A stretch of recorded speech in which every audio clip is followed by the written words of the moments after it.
Hey, what's going on, man? It's your boy, Brandon Burns. Just giving you a call, man. Yeah, this is the house I'm, got going on, new refrigerator. So almost everything is almost done, man. Yeah, just want to just get on this, man. Actually, it's about trucking. I do drive trucks and stuff like that.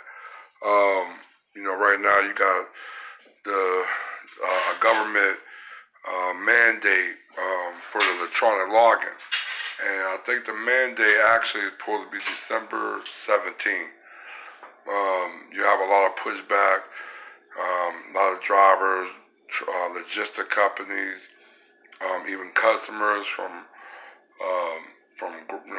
food distribution, agriculture, construction, pretty much from Marines, like the ports, general freight, pretty much everything you could think about that that you buy in the store or you see or you basically see or buy in the store comes out of a truck. So this mandate, because you got a lot of drivers that do a logging. Let me actually explain the logging a little bit. Before the log, it was no such thing as a logbook. You just drive, you know what I'm saying? And there was no such thing as a CDL. You had a chauffeur license, and that was your license. You can pretty much drive any large vehicle. Then I think time passed around the 80s, CDL came into the picture. But the logbook didn't. The logbook didn't really come into the picture till like the early 90s. That's when the logbooks came in. And it changed the game, but it was also, there was a lot of things you could kind of do. Because, the demand was so high in logistics, because, you got people that want their product, man. They want, if they ask for it on this day, they want it on that day, on that time. So you had a lot of people pushing it, but the thing about it, they were still on the time, but the thing about it was paper logging, so you could kind of, do a little things with it. But I think they had a lot of accidents, just a lot of things going on, so that's when they started introducing the electronic logging, but the electronic log wasn't forced.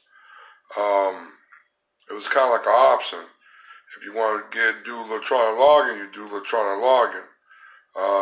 So you kind of like, if you was a carrier or independent contractor, you had your own truck, you could pretty much you could make that decision. So, but now it's pretty much a forced mandate. The government is no longer,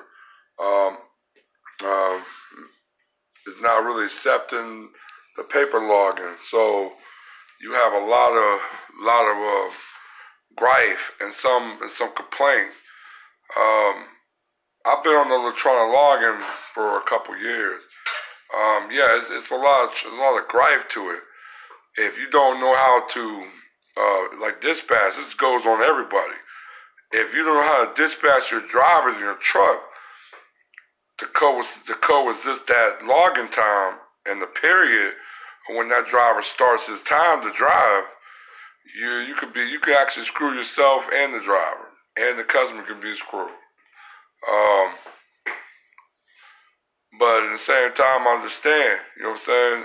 You have a lot of drivers going doing illegal driving. You have a lot of driver pushing it. You know what I'm saying? Some of them push it so much they start falling asleep. The thing about it is, with the electronic log, you only got 11 hours to drive. But I think the thing about even 11 hours, and I tell everybody, what about if you do 10 hours? You do it 10 hours, and let's say you've been up for damn near 16 hours the whole day. Okay, you're all right. You didn't sleep, and you're going back on schedule, but you're pressed for time, so you're rolling, and it's like a good 8-9 hour drive. you're gonna fall asleep on the road. So I'm told a lot of people, um, you can't stop that. If you can't force no one to sleep. So what's that gonna cause? If you still having accidents and fatality, what you gonna do? You can't force no one to sleep. I think what you need to do is maybe, for logistic reasons, they need to relax the delivery times and the times that they promise customers what time they think the truck can get there. You got a lot of customer service that will lie. They'll say, yeah, we'll get there in 20 hours. No, it might be 30 hours. So you have a lot of dishonesty going on right there. And like I said, there's no transparency in the transportation industry. This is ruthless as come. You know what I'm saying? This is like pure capitalism in its most secondary, rawest form. You know what I'm saying? So you got a lot of people pushing it. You got, you know what I'm saying, because like I said, it could hurt a lot of different people. A lot of small trucker company owner ops. It could hurt a lot of people because a lot of them, they feel like that's going to get in the way of their money and the way they operate. It probably is. That the people that's pushing it, they probably been doing it illegal. I really don't have a problem with the electronic logs. I mean, you just got to comply. It's not really the drivers that need to comply. It's more the dispatch and the customer service and the customer need to comply. Drivers like me is perfectly fine with that electronic log. I have no problem with it. You know what I'm saying? So, I mean, it's still, like I said, man, it's still going to get in the way with some drivers. You know, a lot of drivers make their money that way. So it's going to get in the way with it.